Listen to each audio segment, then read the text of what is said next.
All right. What's up, my little strawberries? Welcome back to Comedychow. It's Mariopisano. It's Natalie G. Hi, everybody. Hey, what's going on, guys? Happy summer. Yeah. You know, spring has sprung and now it's summertime. Yeah.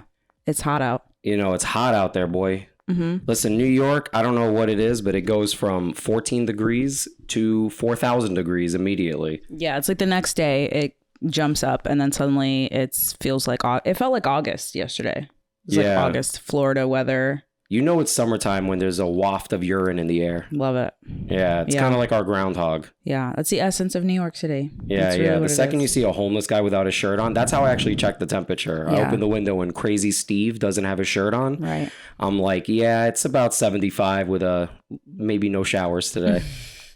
Yeah, if you get smacked in the face with shit, like the smell of it, summer's here. Oh, yeah. I was going to say, that happens on the subway all the time. Just getting smacked in the face with shit. In the face with shit, yeah. You know, that happened to a lady like a few months ago.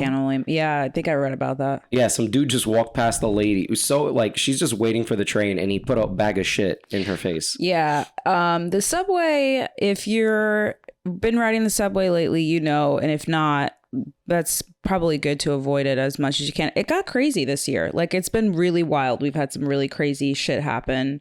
And literally and figuratively. So I'm on alert when I'm on the subway all the time for literally anything. I'm like, there could be human shit like flying in the air. I could get robbed. Like anything in between that could happen. It's possible. Yeah, it's Mad Max in the subway. Yeah, it feels a little like that. Yeah. Like I remember, like obviously I drive a lot now, but when I used to take the train like all the time because that was my only way of transportation. I just remember like packed rush hour trains and I'd be standing right at the lot because there's so many people on the platform ready to go to work, right? Everybody's running 5 minutes late. Oh, you're always running 5 minutes late in New York. No matter what. And you're standing there on the line and this is how you know how crazy New York is. In my mind, I always imagine like, yo, what if I push this person in the tracks right now? Oh my God. But then there's always the thought of what if somebody pushes me in the tracks right now? You know? So I think there's this like weird, tug of war happening of morality when you're on the train. Well, because you feel like you want to make sure you're on alert and you just don't know what you're going to have to do. You know, if I have to defend myself and that means pushing somebody on the train tracks, that's what I'm going to do. Yeah. You want to know what's a little trick? If you're on a packed like platform waiting for the train, stand next to the beam and put your shoulder behind the beam. Yeah. So God forbid if anything happens, you can grab that beam. Yeah. Mm-hmm. It's this little pro tip if you're not from New York and you're going to come visit. Yeah, I'm always back to the beams or something because you don't want to get caught off guard. I did read a few like months ago, two guys did get into a fight on the subway platform and one of them did end up pushing the other onto the tracks, but like there was no train coming at the time. And I guess they like resolved it quick enough that like he pulled them back out and they're good. So everything's like, it was funny in the sense of like, that's how New Yorkers solve shit is like, I'm going to push you on the train tracks until you learn your lesson. Oh, you learned it? Okay, come back. Yeah, be like, I'm willing to kill you. Exactly. In 11 minutes when the A train comes. Seriously. All right? It's a slow death. Yeah, I saw that video too. It was funny because they fought and then they were just like, oh, this got too serious. All right, get back on the platform. Yeah. He like literally helped him and he was like, all right, I think we should just. Yeah, let's just talk it out. Yeah, I think we're done. Yeah. Oh, God. Yeah. It's not going to be fun this summer. Especially, I mean, the subway in the summer always sucks, but I think this year is going to be especially nuts. But there's other things to look forward to in the summertime. Well, yeah, in New York, what is it? Washington Square Park. So obviously we did a mic yesterday. Washington Square Park now is just like it. How do I explain this? It's just like, it's like a psychedelic trip. Like you're in there and listen, I'm from New York. When I was, a much younger man, I used to hang out in Washington Square Park a little bit too.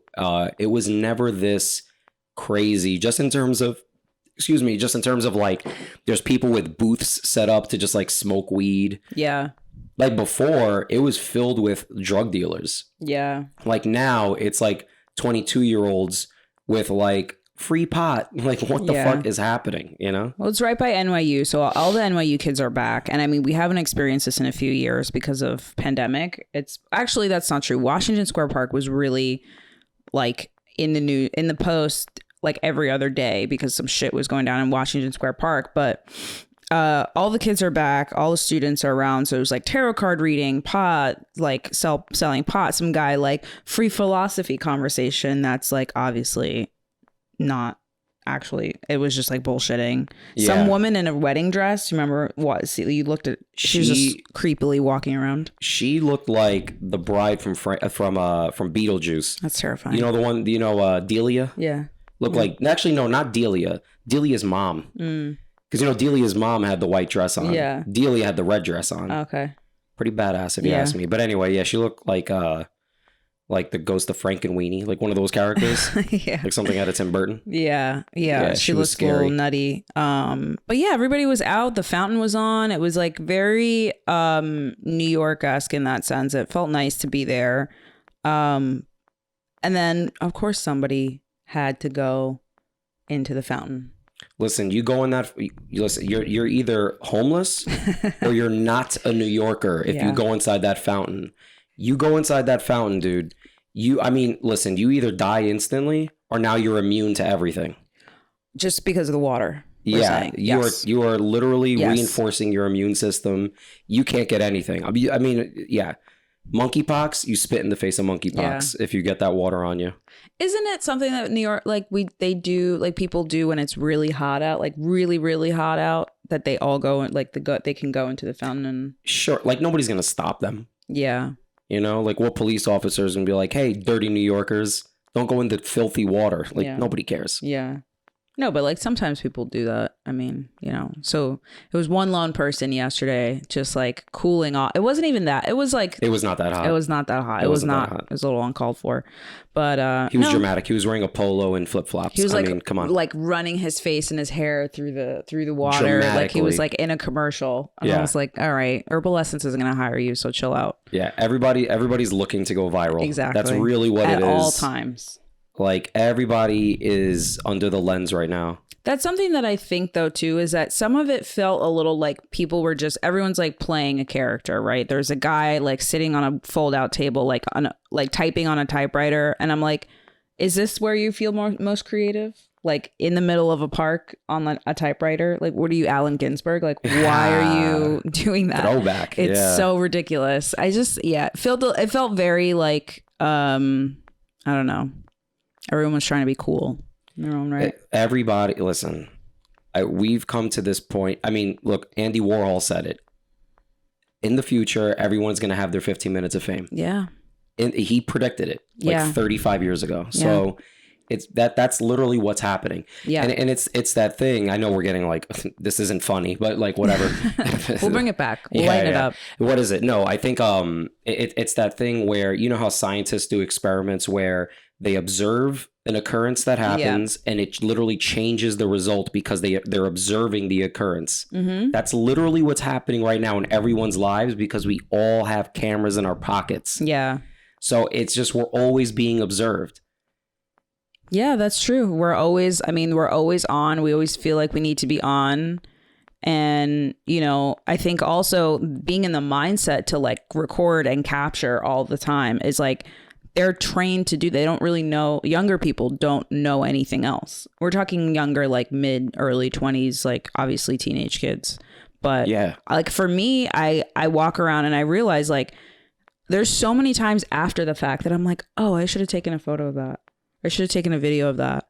You know, like for this podcast, I've like so many times like I've eaten something and I was like, that was so good. And then I'm like, fuck, I should have recorded it. Or I should have my God. There's so many times, but for me, it's not top of mind. It's not a reflex like it is for younger generations or younger kids or younger people, I'll say. It's for me, I'm like way late always because it's not something I grew up with. Yeah. I mean, same. Yeah. Like I'm the worst. Like, as much as I love this podcast, I am the worst at like, oh yeah, I have to remember, I have a food podcast. I know. I have a comedy food podcast. I should record some things. And like, I'll record, it seems like I record, I barely do it. And maybe I'll take like one snapshot just because I'm a grown man and I'm embarrassed to take pictures of food. Meanwhile, girls are setting up whole photo shoots for their lasagna that they ordered. I know, right? At the pizzeria.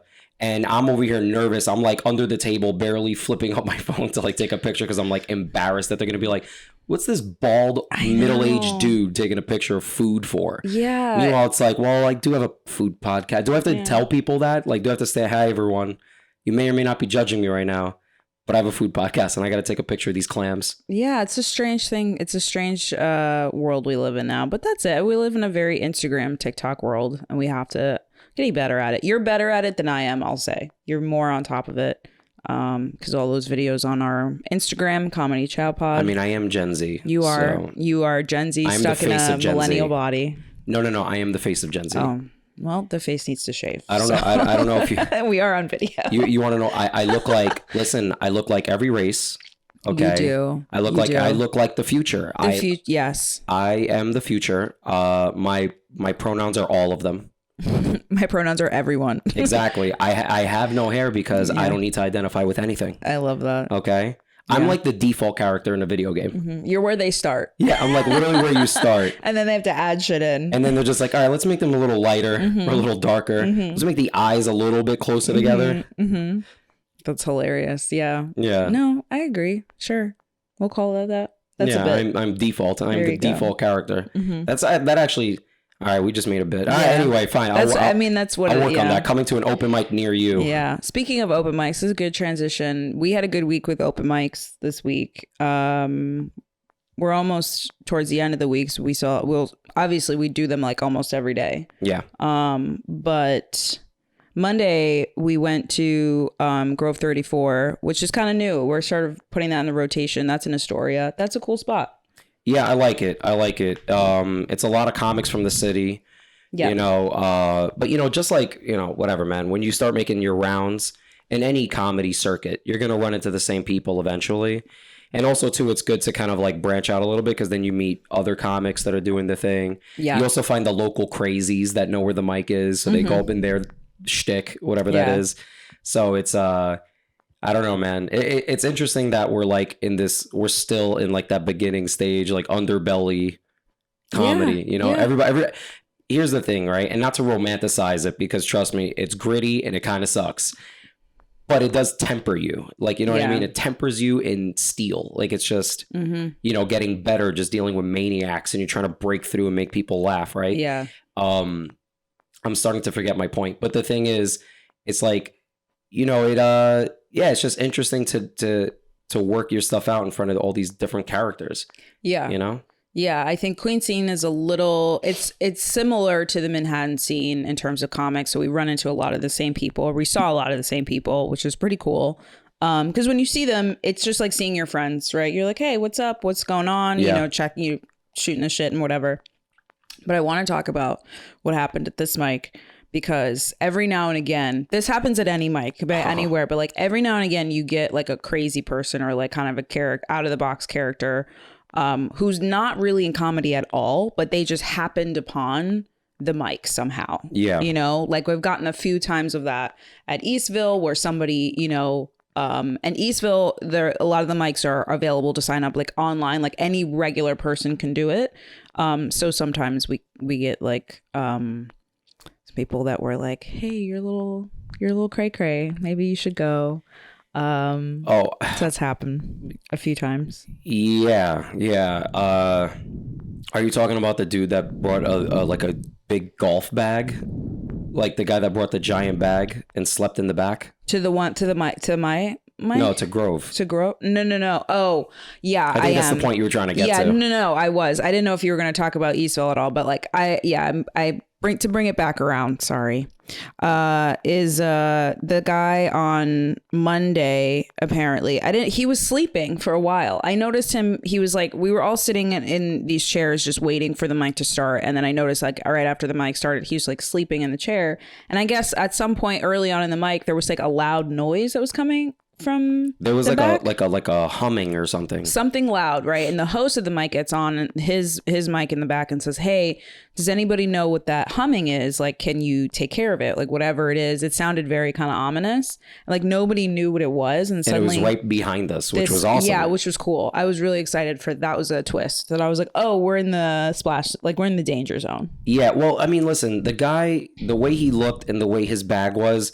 I'm pretty sure it wasn't an explosion, but definitely like a Joker-esque device. Like somehow gas is going to leak into the room. Yeah. We're all going to die laughing. Yeah. Like, you know what I mean? Like something the Joker would do, or like the Riddler. Yeah. And the way he was... a bag full of spiders. Like there's something, like he would do something devious. Yeah. Yeah. And the host was like, hey, can you like take care of that? And he's like, oh, it's fine. And we're like, what?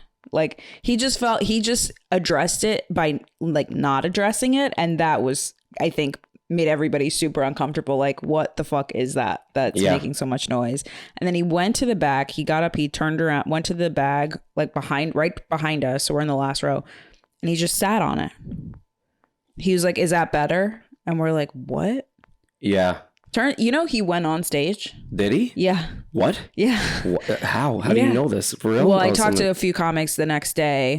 And they were like, he went up, he was coherent, apparently. It wasn't funny, but he was coherent, because the thing is, in New York, whenever you see somebody crazy, you're just thinking like they're on drugs or something, to that effect, and they're kind of incomprehensible. But this guy apparently went up and like did time, like didn't do well, but like that. Okay, all right. I mean, I thought that wasn't the case, because like nobody knew who he was besides that one guy that was like, yeah, I ran into this guy at the bar, and I brought him, and I was like, huh? How dare you? I mean, look, you got a lot of time when you're homeless, so sure. I wouldn't be surprised he was just like, I'll just go on stage real quick. Well, I also think too, like literally anybody can oh, love it. Oh, it's okay. Literally anybody can come, like I said, to a mic, or like be into comedy, or say whatever. So yeah, some other comic or some guy brought him in. But yeah, apparently that's all I got. Like it ended up being, I think, anticlimactic. I thought there was going to be like a whole thing and he was going to lose his shit on people or whatever. No, but no, it was very tame. Yeah, no, listen, it is what it was. But the one thing that I don't like is when the crazy person is sitting right behind me, and then every comic before I go up is just inciting this dude to enact violence. Yeah. And the guy's behind me. Mm-hmm. Like, dude, like give it a Yeah. That was a little rough. Read the room. Yeah. Read the room. See, like the dude is behind somebody.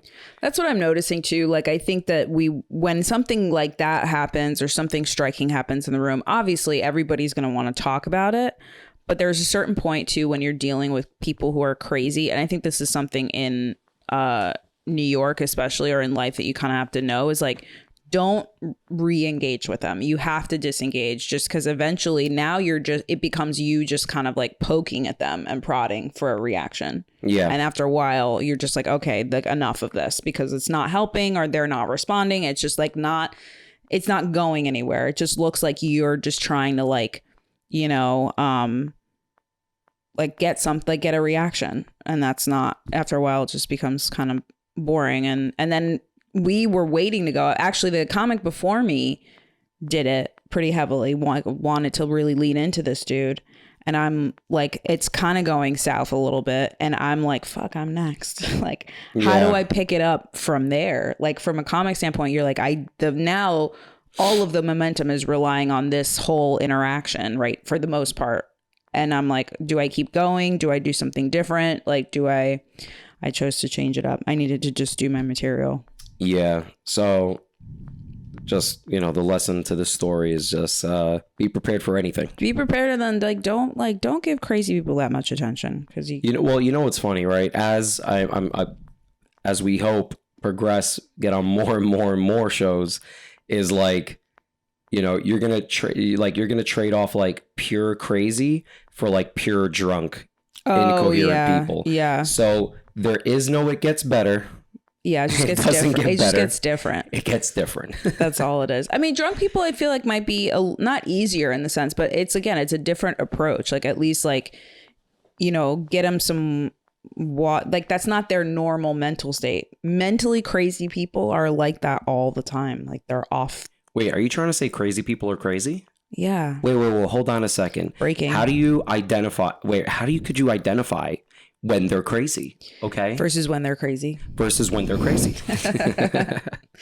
Oh my God. Say crazy one more time. Yeah. But yeah. I think if you just say things twice, it just sounds like, I think it's funny when people try to make something sound philosophical. Like when they just say something twice. Yeah. You know, like it is what it is. Mm-hmm. Like what? You just said the same thing 2 times. Yeah. That's it. And yet it was very profound. Yeah. I hope it hit home. Mm-hmm. Changed my life. Monday was good. Tuesday, listen, I had a packed day on Tuesday. My solid mic that we co-produce, and then I had a show. And usually by the time I get to hosting, you've had like a little bit of a run of like back-to-back shows and things like that. Do you ever feel like you lose momentum a little, or you're like losing steam? No. Okay, great. Just me. Very good. No, I'm literally like I'm like a puppy in terms of like, if you were to leave the room, I'd be like, oh, they're gone forever. And you could come literally right back. And I'm like, where have you been? Oh, my God. Where have you been? That's the way I am with like audiences and stuff. That's really funny. Every time I go into a room, I'm like, okay, let's go. Like, I'm I'm like on. That's really great. I feel like that's a good place to be, especially if you're doing multiple shows or like doing like multiple like comedy. So I did a comedy open mic and then a show back to back. And usually when I've done that before, around halfway through the show or in the beginning of the show, towards like the half, I start to lose steam a little bit just because I get tired like of being on. And you're used to being on a lot. Yeah. I am not all the time. So for me, I tried to like ebb and flow, but this time was actually pretty good. I felt like I kept my momentum. I didn't try to do too much. I conserved most of my hosting energy for the show, and it was a good time. Yeah. We had a good time. Yeah, man. I mean, I think that's just what it is. You got to do with everything in life. Yeah. It was kind of funny the other day when I was ready to go to work. I'm pretty sure almost anyone can relate to this.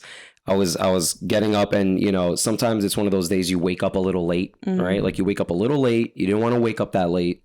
You normally, for me, I like to wake up a little, not too early, but early enough that like I can chill for a little bit before I have to like rev up and get ready for the day, right?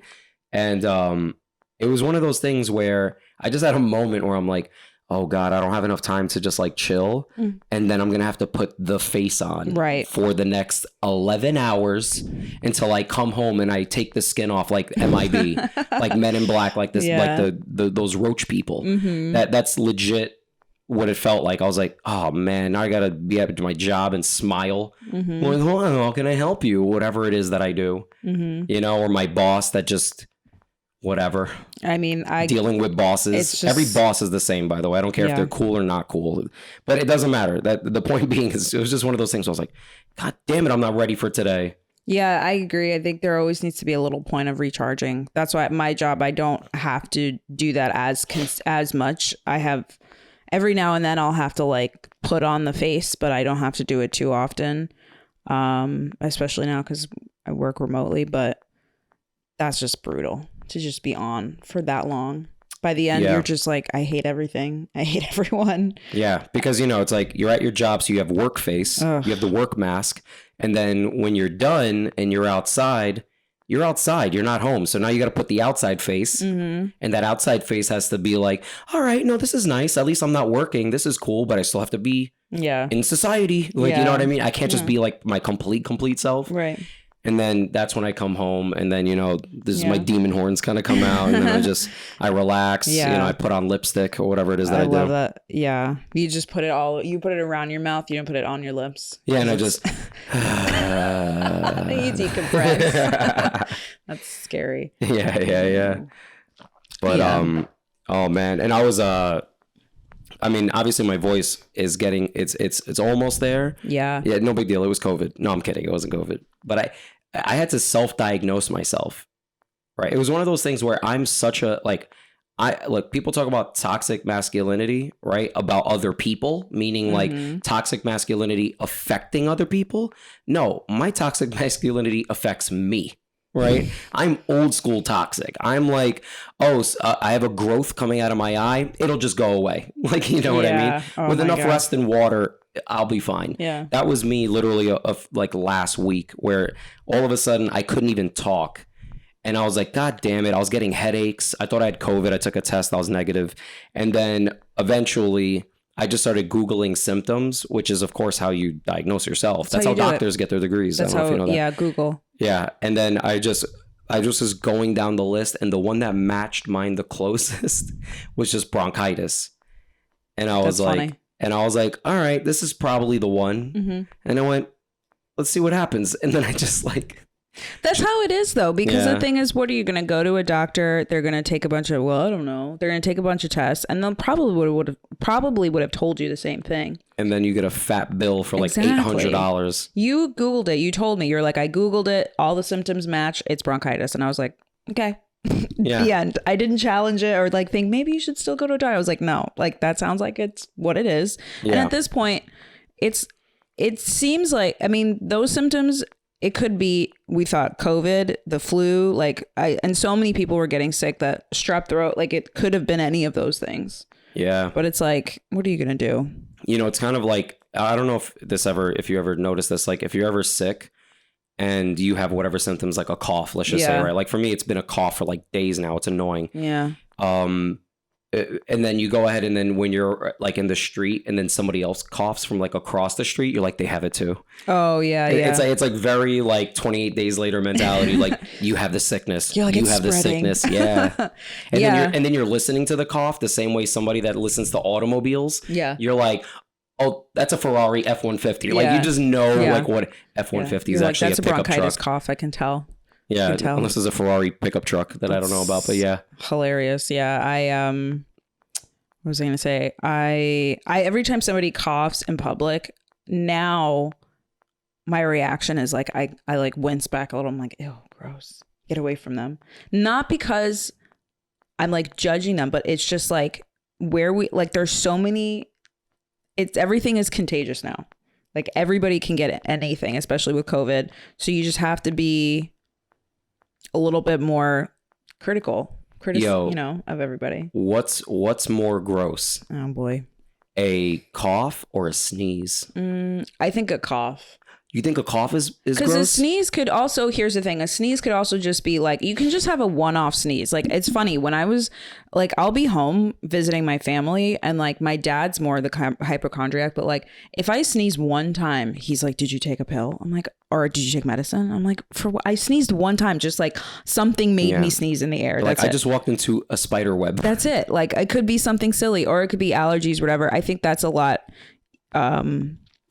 I don't know. I don't think that's as serious as like a cough. Because also with some coughs, like you hear like how bad it is. Like you could literally hear like the phlegm rattling around, rattling around in their lungs. Yeah. I'm like, I can tell from here your respiratory system is bad.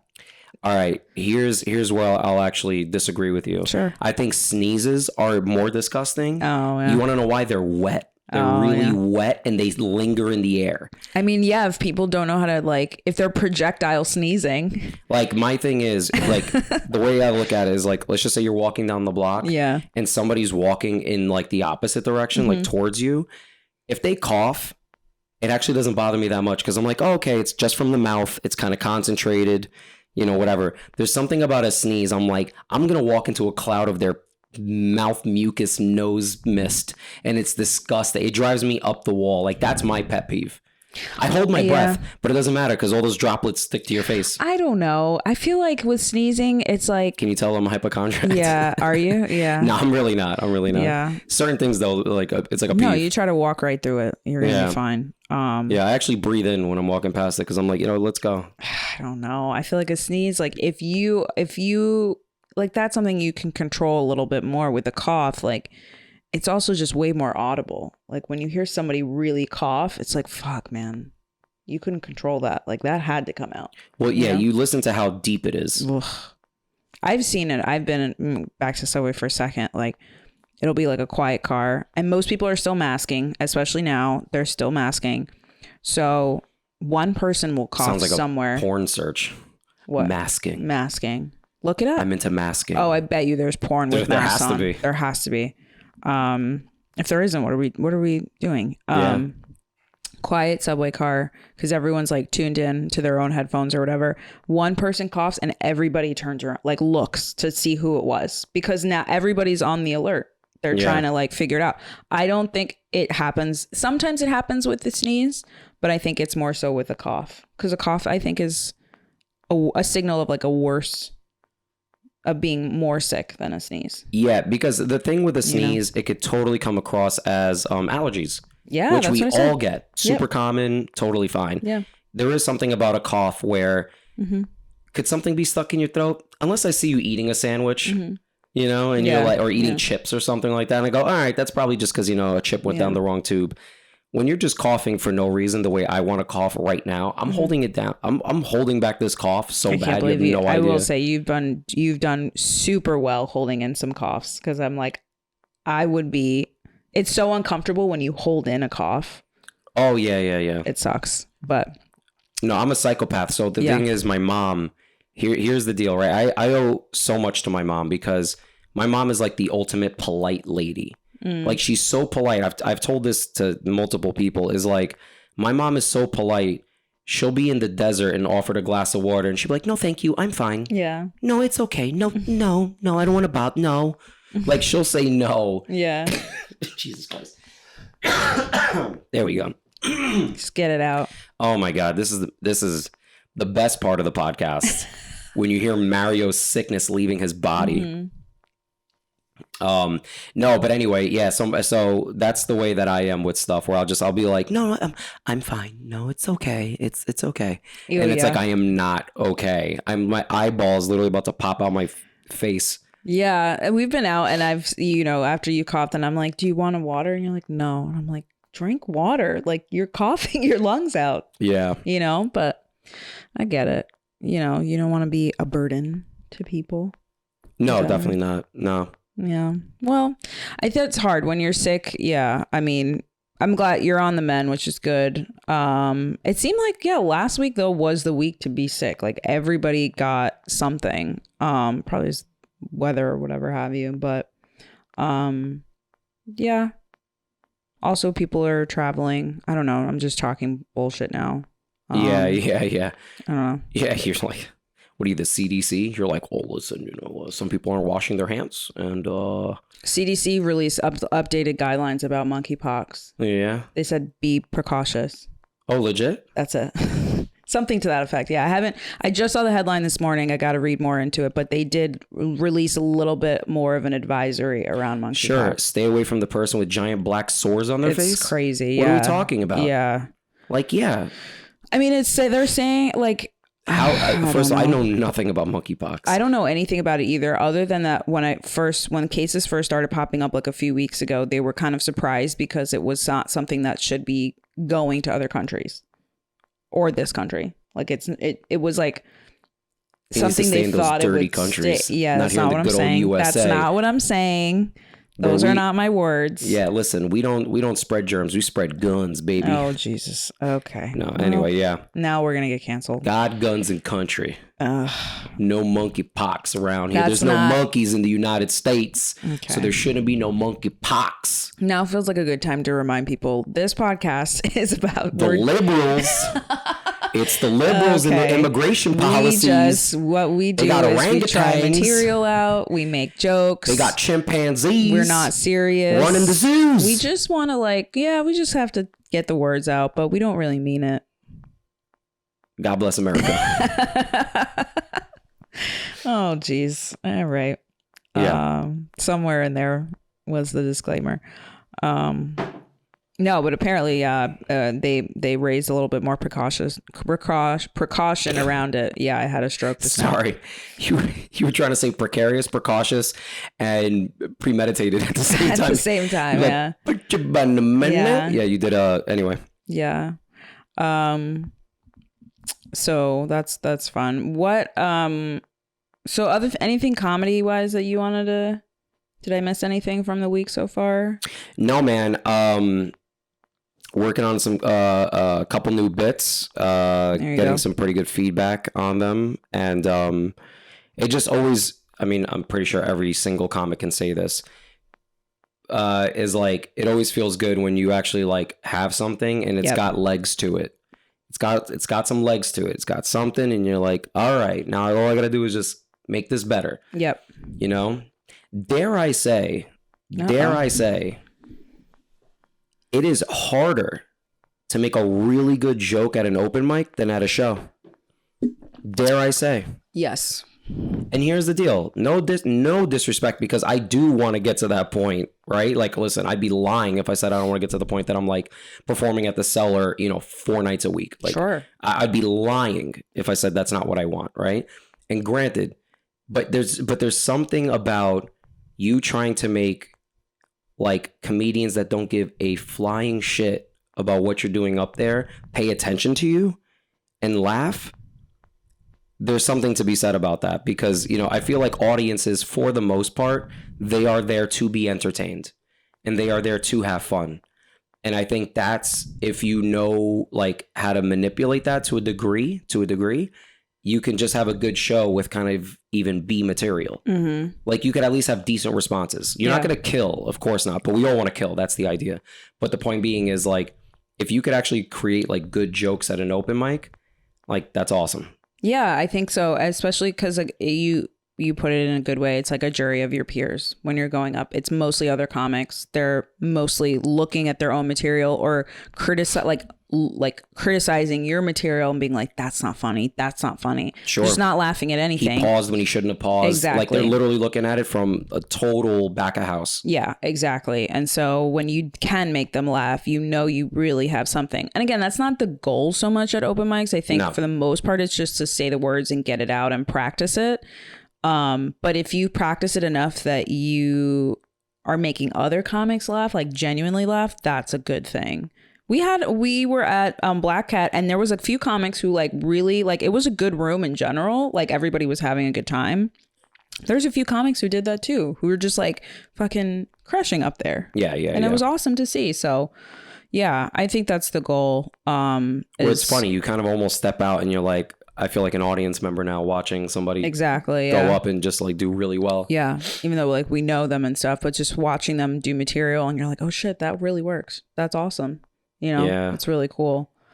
Yeah, I don't know. I had a show on Sunday actually at Comedy Mob that was at New York Comedy Club.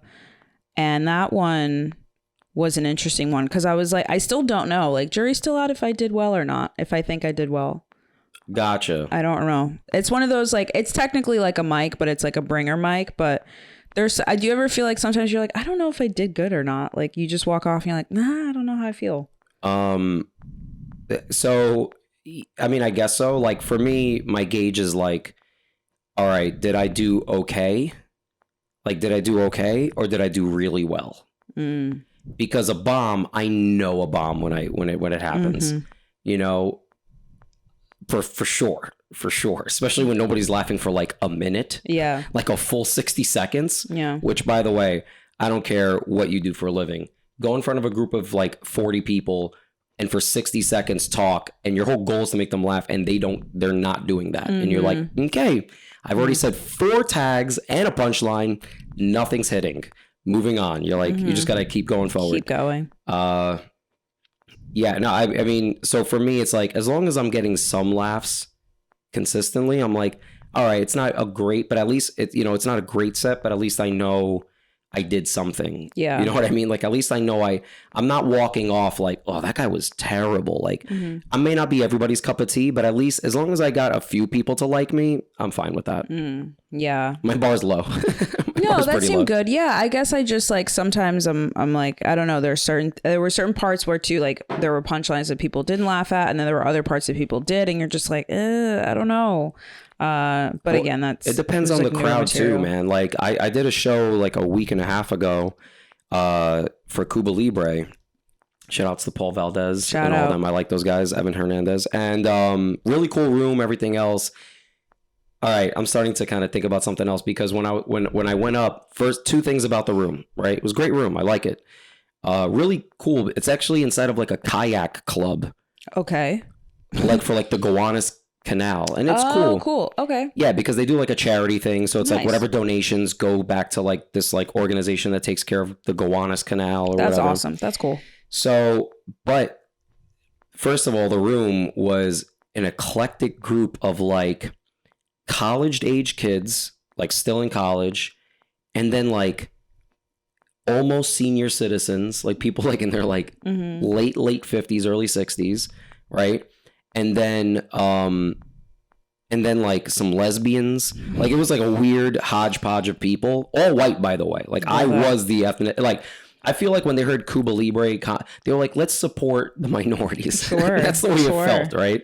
They're like, this is going to be a Mexican show. So yeah. They 100% thought like, they thought that was going to happen. Yeah, like a I could tell. mariachi situation was going to be happening. For sure. That's funny. And my comedy is, you know, I try to, like, not that I try to make it for everybody, but, you know, I try my best to just be funny. But, you know, listen, I got some like dude humor in there, and that's what it is, right? But anyway, so like I got like laughs, but it was fine. In the back, there was this giant, I mean, the largest sheet of tinfoil I've ever seen in my life. Okay. It must have been easily like 30 feet long by like 30 feet wide. And it like divided the room in the back. And whenever the wind blew, which was often, you could literally hear it. What is that? Rustling? Not rustling. Rustlings. Rustling, yeah. I'm going to wrestle you. Yeah. It was rustling. And it basically heckled me to the point that I had to address it. And it won, by the way. It won every time. I love that. Yeah, I put up a video on, like I cut a video and I put it on Instagram. And towards the end of my like set, you hear it really loud, and it looks like as if somehow it's like fuzz. You know what I'm saying, right? When you record, no, that was this large piece of tinfoil for like the world's largest baked potato. That's like I don't know what it was for, but that's my 2 cents. So it depends on the room. So like for instance, I got some okay laughs there, like pretty good. Like they were an okay room. They were all right. But really, the next room that I went to right after that in Brooklyn, it was wild because it was mostly like minorities, a couple of white people, but mostly minorities, Black and Spanish, some Asian, and they had a blast. Yeah. Like they had no problem laughing. They had no problem holding back with some of the material that I was doing that may or may not be a little, you know, risque. And I like that. You know what I mean? I like people that are just like open to like, let's have fun. Like I know he's up there to kid or he's joking. Exactly. Yeah. No, for sure. And I think the thing is too, like when I went up on Sunday, I was like, I don't know what kind of crowd. I was kind of not sure. Like they were a little all over the place. There was like some people who I think were from out of town, and then some people who were just, it was a bringer. So everybody was supporting some comic, so they were there because their friend or whomever, you know, was going on stage. But I don't know, it was very interesting. And then like I said, when you say a punchline that you're like, oh, this is really good, like this should work, and then like it doesn't, you're like, it didn't work. Like in my head I was like, fuck, it didn't work. But I mean, again, like a lot of the stuff was always new. And you just have to got to keep going. But I think we're going to transition to what we did after the mic on Sunday, because you were my bringer. Thank you for coming. Absolutely. It's always good for comics to come in, but this is a food podcast as well, so we can do a quick like, we didn't do too much food wise this week because we were running around, but I did want to shout out, which will come up in a future episode that we're doing. That we're in the plan. Like 4 episodes. But it's coming. Big Wong's. We passed by. You were like, let's get like takeout real quick, you know. And I was like, sure, I can take some soup home. And I got the wonton soup, and it was amazing. The broth was so good, and I really did not. I wanted to hate it. I really did. Listen, or just be like, I'm like this. I want to just be like, this tastes like every other wonton soup, but it didn't. Their wonton soup, legit 10 out of 10. Yeah. I couldn't even critique it. Like I couldn't even tell you, it needs a little. No. It doesn't need anything. It was really good. It's like homemade. You feel like it's not like your run of the mill Chinese. It was, and they're like real wontons too. With like shrimp and pork. Yeah, like the thinner dough with shrimp and pork in it. The only thing, and I'll say this. Yeah. I don't know how you feel about this. No noodles. I mean, no no pork strips. Pork strips? Yeah, sometimes wonton soups have strips. Nah, bro. See, that's the the hood stuff. That's the hood stuff. Yeah. Like you're expecting hood at that's Chinatown. Okay? Chinatown. That's what it is. I like those. The pork strips and everything else. And the little crunchy noodles. Yeah, no, I hear you. But again, that's like shut up. Like, nah, it's too good. Yeah, it didn't really need to be messed with at all. Those are just two things that I was like, oh, this would probably have made it good for me. But again, I'm a trash human being that likes hood Chinese apparently. Yeah, exactly. But no, it was really great. It was really good. So Big Wongs will show up in a future episode again. Yeah. What was the other? We were thinking of like a battle thing or something like that. Yeah, what it was Wohop versus Big Wongs. No, not that. There was a different one. I know that one. We've already said that. Like, I don't know. We've said that 40,000 times to the point that if we say it one more time, we better just do the episode. We're gonna do the episode. We are. Like, I can't stand it. Yeah. Oh, he can't. Okay, we're gonna do it. I can't stand you. I can't even. Okay. Okay, this podcast is. And it all over. comes out. It all. Okay, we're having separate podcasts now. That's fine. I forgot what it was. You like the Big Wong podcast? Yeah, I'm gonna call that Big Wong Mario. Oh God. Okay, I don't. If it's Wong, I don't want to be right. This is so stupid. Use that on stage. That's gonna kill. Yeah. Okay. Thanks for setting me up. Yeah, appreciate that. No, I don't know what other battle you're talking about. I'm sure we've talked about it, but again, like, it's not coming to mind. But I feel like we have. Yeah. So now I remember. Okay. We need to we should go interview strangers. Oh yes. And just ask them quick questions like, would you like this or would you like that? Yeah. I don't want to give away too much, even though for all 4 listeners, one of them might, my mom steal this idea. But yeah, be like, hey, would you like this or like that? Yeah. All food related. Yeah. I think that's a good idea. I think we'll start to do that over the summer. Cool. Yeah, we ran out of time, but that's fine. Listen, guys, thank you guys for listening. Yep. Okay. This is the Comedy Chow podcast. I'm Mariopisano. I'm Natalie G. You could follow us at Comedychowpod on Instagram, TikTok. Your mom's house? I don't know. Not your mom's house, like the production company, which would be cool. Yes, that would be awesome. What's up, Segura? Where can they find you on Instagram real fast? You can find me at Funny Colors Comedy. I got to change that. I'm over it. But it's Funny Colors Comedy at Instagram. Mario the Actor on TikTok. There you go. I'm not really good at SEO or streamlining things. Nice.